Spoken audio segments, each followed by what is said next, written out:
He took on a wiring troubleshooting job. Apparently, a cabinet covered the original outlet. This caused the downstream outlets to lose power. He hadn't seen it yet. 10 outlets were without power.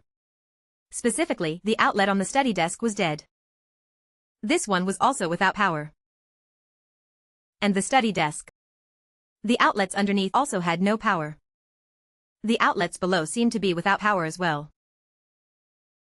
So far away. Could a loose connection be causing the power outage upstairs? So he opened the outlet. He checked and the wires inside seemed to be properly connected. One ground wire was loose. It had fallen out. But besides these wires, there were no extra wires. There was some distance between the back panel and the wall. He considered using a borescope to see if he could locate the original outlet and connect the wire, but the wire was too soft. It was impossible to go straight forward. Forget it. The borescope wouldn't work. He decided to use a wire tracer. First, he removed the wires from the outlet. For home circuit tracing, only the hot and neutral wires are needed. He turned on the transmitter. He started transmitting the signal. He turned on the signal receiver. Now, he started tracing the wire. He tried to find the original outlet.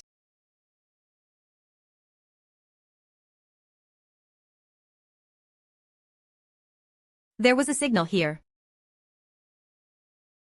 He watched the signal strength change on the receiver. He used this to determine where the signal was strongest. The signal disappeared here.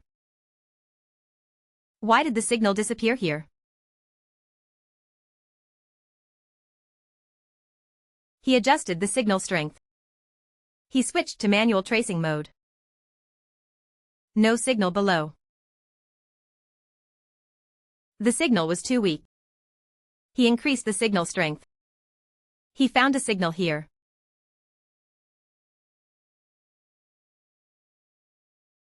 The signal wasn't there, so he went back. There was an unconnected wire behind this. Just a little more. After data comparison, the location was confirmed. He marked the most likely location of the original outlet. He waited for the contractor to discuss with the client whether to drill a hole or pull out the cabinet again. The client asked about his confidence level. If he was confident, they could try drilling a hole. He felt very confident. So he drilled a hole to check if there were any wires inside. He used a borescope first to take a look to see if there were any wires. Right in the center, he found the original outlet. But he didn't see any extra wire ends. There were new wires inside. And old wires. But there were also wires taped together. Was this the cause of the problem? He was a little scared now. He didn't dare to open it. If this wasn't the problem, he would be responsible. Forget it. He decided to take a risk. He made the hole larger to see what was going on.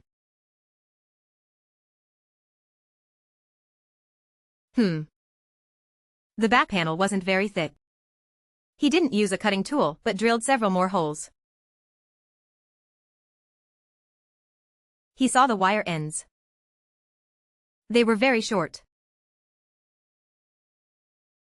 3 wires were unconnected.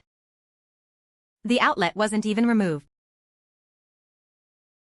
The original outlet wasn't removed either. How careless the installation was. Oh my. To be honest, he just fixed a loose wire in an outlet. He's a professional electrician. The troubleshooting was a bit clumsy. It's also possible that when the cabinet was installed, the outlet was connected above, so he didn't see the wires inside. This is also possible. The short wires couldn't be spliced. He used a Wenco brand wire connector. These are high-quality connectors. It's good to keep some on hand. They're useful for connecting short wires. The client didn't need an outlet here. He installed a blank cover. He tested the outlets again. Now they had power. This outlet had wires running upwards. It had power. This one also had power. Having the right tools makes repairs much easier. Okay. Repair complete. Thanks for watching. Please offer your suggestions.